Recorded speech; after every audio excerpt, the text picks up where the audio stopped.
So Russia has allegedly fired an ICBM, an intercontinental ballistic missile, at Ukraine, at the city of Dnipro. So does this mean that we are on the cusp of World War III, i.e. a nuclear exchange between Russia on the one hand and Ukraine's nuclear-powered or nuclear-armed allies, i.e. the United States, United Kingdom, and France? So, Prelude. My name is Connor Klein, an expert in international relations. I have an academic background from the world's leading graduate school on the topic. Had a specialization there in this region affected by the Russo-Ukrainian war. Have been living in Ukraine, but before the 2022 invasion. And currently, I still spend about half my time in Ukraine, mainly in Odessa, and I speak Ukrainian and Russian. So I'm here to give you a more informed, unique, and nuanced view on the events concerning the Russo-Ukrainian war and the spillover effects that may be about to happen as a result of Russia firing this rocket. So there is a bit of a debate about whether it's technically an ICBM, whether it could go intercontinental, but for sure the rocket that was launched by Russia would have hit anywhere more or less within the continent of Europe, and it has been designed as a response by Russia to some of Ukraine's Western allies giving extra permissions in how the medium-range munitions that they have given to Ukraine, i.e. the ATACMS from the US, Storm Shadow from the UK, and the Scout missile from France, they have now been given permissions to use those rockets against Russian military targets inside de jure Russia. So to explain, previously, Ukraine's allies had restricted where Ukraine could fire those rockets that they were given. They were only allowed to fire them at military targets in Russian-occupied Ukraine. So for example, firing them in Crimea, they were fine with that. Firing them at targets in Donbass, okay with that, in Zaporizhia and Kherson, but they were not allowed to use them to fire at military targets inside Russia, so inside Bryansk, inside Kursk, which are on the border with Ukraine. And currently Ukraine occupies a small part of Russia in the Kursk Oblast, and Russia has set a priority to try and retake that territory before Donald Trump takes over in January as the 47th US president. That is a priority because there is a possibility that there will be some attempt at negotiations, and the fact that Ukraine actually occupies part of Russia is significant and could be used as a bargaining chip of some sort. So removing that bargaining chip would obviously strengthen Russia's position in any sort of potential negotiations that Donald Trump might attempt to undertake between the two sides. So this rocket was fired. It had just a conventional warhead. It did not have a nuclear warhead. It has not been the beginning of the start of the use of nuclear weapons in the Russo-Ukrainian war. Vladimir Putin, Russia's leader, went on TV to try and clarify exactly what had happened. It appeared that Russia had actually warned the US prior to using this new weapon system. The embassy, the American embassy in Kyiv, was actually closed because they were concerned that Kyiv might be the target of the use of this new weapon. And in fact, then later, presumably they found out it was going to be Dnipro, so they reopened the embassy again. So it was definitely communicated to the US before, so there would be no misunderstanding, because it could have been interpreted to be actually a nuclear warhead on this particular rocket system, and maybe that would have provoked a miscalculation by some of Ukraine's allies, i.e. the United States or the United Kingdom or France, if they had not understood what was being fired. Vladimir Putin outlined that it was not technically an intercontinental ballistic missile. It was another weapon system that's medium range, but basically could have, from what I understand, hit anywhere on the continent of Europe and carried a nuclear warhead. It is clearly a threat about what Russia may do. It is, I guess, strategic ambiguity backed up by a change in Russia's nuclear doctrine. Russia revised its nuclear doctrine to basically account for the situation where Ukraine's nuclear-armed allies give the permissions to Ukraine to use these munitions on de jure Russian territory. Basically, they now say that if a non-nuclear power, Ukraine, for example, in this case, is supplied weapons by a nuclear-armed power, i.e. the United States, the UK, and France, then Russia will consider it, and those munitions are then used on Russian territory. And obviously, there's no territorial dispute about Bryansk being Russia, for example, or Kursk Oblast being Russia, unlike the illegally occupied parts of Ukraine by Russia, so Crimea will be different.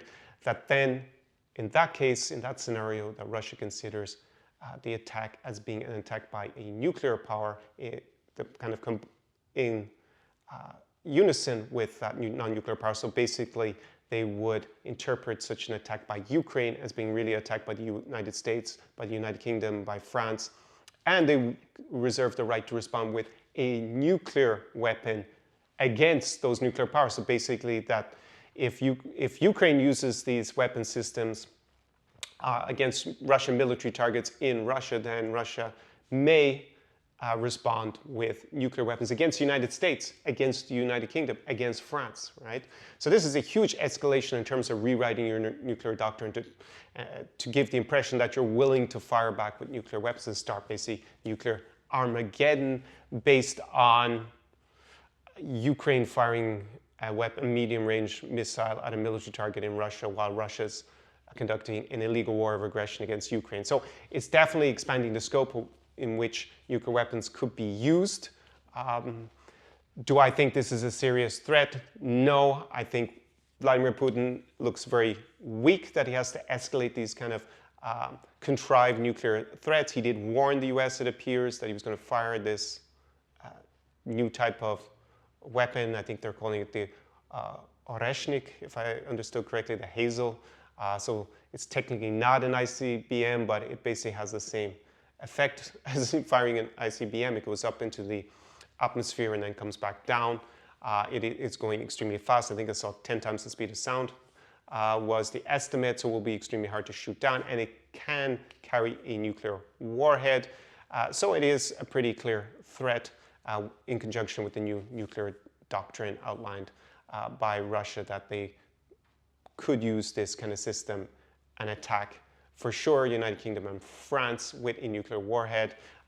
But as I said, Vladimir Putin looks extremely weak if he has to escalate to this over Ukraine firing a medium-range missile at legitimate military targets in Russia. It indicates to me that he is extremely concerned and about the current situation, about his amount of leverage he would have with the new Trump administration, and basically he's upping the threat level and with a certain amount of strategic ambiguity about whether he would use these weapons or not. But the long and the short of it is that it remains extremely unlikely that Russia would actually fire a nuclear weapon at either Ukraine, which is not really the implied threat by the change in nuclear doctrine, but they did fire this missile obviously at Ukraine, at the city of Dnipro, and that remains overall a very low probability. It looks more like nuclear saber rattling because Vladimir Putin feels that he is in a weak position. He has done this since the very beginning. He has put all these red lines about support for Ukraine, and that will lead to some sort of nuclear escalation, nuclear attack by Russia. And we are almost 3 years into this war, over 1,000 days, and those threats have rung hollow. It doesn't mean that there is zero threat of the use of nuclear weapons by Russia, but it still remains extremely low, and it remains that way because there is little advantage to Russia. It's actually be a net negative if they were to use nuclear weapons. It would not help them win this war, and it would put them in a lot weaker position. China does not want Russia to use nuclear weapons. It does not want to see that threshold crossed, and it is one of the main allies of Russia. So it would seem that Russia has, in reality, little incentive to use them, and this is more posturing because if they raise the temperature on the potential of a World War III or a nuclear exchange, then it acts as a deterrence to Ukraine's Western allies in terms of supplying them with more military aid. So that is my response to what has happened in the last 2 days. And I made some videos in the last week or so about Russia's position in the Russo-Ukrainian war and the fact that they need to find solutions to three major crises, I would say, in 2025. They need more men, so voluntary soldiers. Perhaps North Korea is solving that problem if, North Korea sent over 10,000 apparently already, but if that were to increase to 10,000 per month, then that would be a partial solution to Russia's voluntary manpower shortage, because they're burning through so many soldiers at such a rate every month they cannot replace them, even with huge salaries for military volunteers in Russia. They may have to look at another mobilization, basically forcing men to go to the military. The other two are money. The Russian economy is in a very bad place. It is starting to crack.